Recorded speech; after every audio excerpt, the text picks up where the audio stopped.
Hello viewers. তো আজকে আমি আমার ঘাসের জমিতে আবার নতুন করে সার দেব।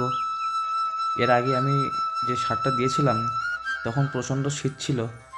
তো এই জন্য প্রচণ্ড শীতের কারণে জমিতে ঘাসের উৎপাদন খুবই ভালো হয়নি। শীতে একটু সারের কাজ কম করে আর কি। এই জন্য আজকে আবার নতুন করে সার দেবো। তো চলুন যাওয়া যাক।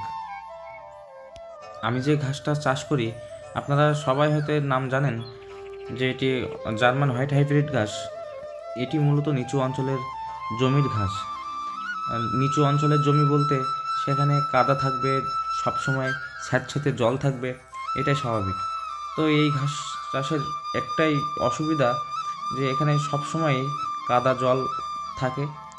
এই জন্য এখানে চাষাবাদ করা খুব একটা মুশকিলের বিষয়। কারণ যেমন ঘাস কাটা, জমিতে সার দেওয়া, এই সমস্ত কাজ করতে গেলে এখানে আপনাকে কাদা মাখতেই হবে। উঁচু জমির ঘাস যেমন নেপিয়ার ঘাস, স্মার্ট নেপিয়ার বলেন কিংবা পাকসন বলেন, এইসব ঘাস চাষ করতে গেলে এই ধরনের ঝামেলায় পড়তে হয় না। কিন্তু আমাদের এলাকাটা অনেক নিচু এলাকা। এখানে আমাদের যে জমিটা আছে সেটাও অনেক নিচু। এই জন্য এখানে জার্মান ঘাস ছাড়া অন্য ঘাস চাষ করার কোনো সম্ভাবনা নেই।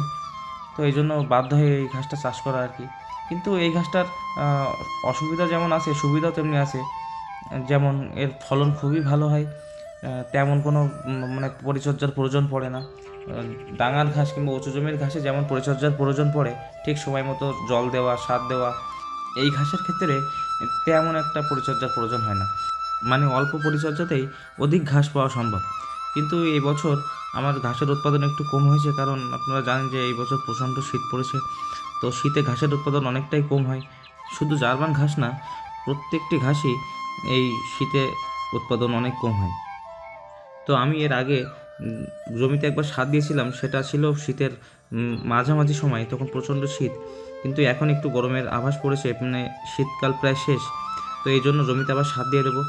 আশা করি এই সারটা দিলে জমিতে মোটামুটি ঘাসের উৎপাদনটা ভালো হবে, এবং জমি থেকে পর্যাপ্ত পরিমাণে ঘাস কাটতে পারবো এবং সেটা গরুকে খাওয়াতে পারবো।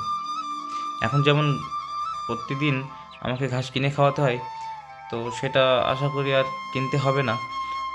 শুধু আশায় আছি যে ঘাসটা আসলে কবে বড় হবে আর কি। তো আমার যে সারটা নিয়েছিলাম সেটা প্রায় অর্ধেক দেওয়া শেষ। তো আর অর্ধেক ছিল, তো সেটা আকাশকে বললাম যে নিয়ে আসতে। তো ও নিয়ে আসলো। তো বাকি সারটুকু এবার আড়াআড়িভাবে জমিতে প্রয়োগ করব। আমি ভালোভাবে সারটা আসলে প্রয়োগ করতে পারি না, কিন্তু তাও আমি নিজেই এই সার প্রয়োগ করছি, কারণ আমি নিজের কাজ নিজে করতে বেশি বেশি পছন্দ করি। সেটা ভালো হোক কিংবা খারাপ হোক, এখন হয়তো বা খারাপ হচ্ছে, কিন্তু পরবর্তীতে আস্তে আস্তে অভ্যাস হয়ে যাবে। তো তখন হয়তো বা ঠিক হয়ে যাবে। দেখুন, আমার সার দেওয়াটা খুব একটা ভালো হচ্ছে না, কারণ কারণ কিছু কিছু জায়গায় সার ভালো পড়ছে এবং কিছু কিছু জায়গায় ভালো পড়ছে না। যেখানে ভালো পড়ছে সেখানে ঘাসের উৎপাদনটা ভালো হয়েছে, যেখানে পড়েনি তো সেখানে ঘাসের উৎপাদনটা খুব ভালো হয়নি। তো সব মিলিয়ে যেটুকু পারছি সেইটুকু করছি আর কি। তো সার দেওয়া মোটামুটি আমাদের শেষ। তখন আমাদের বাড়ি যাওয়ার পালা। তো চলুন যাওয়া যাক।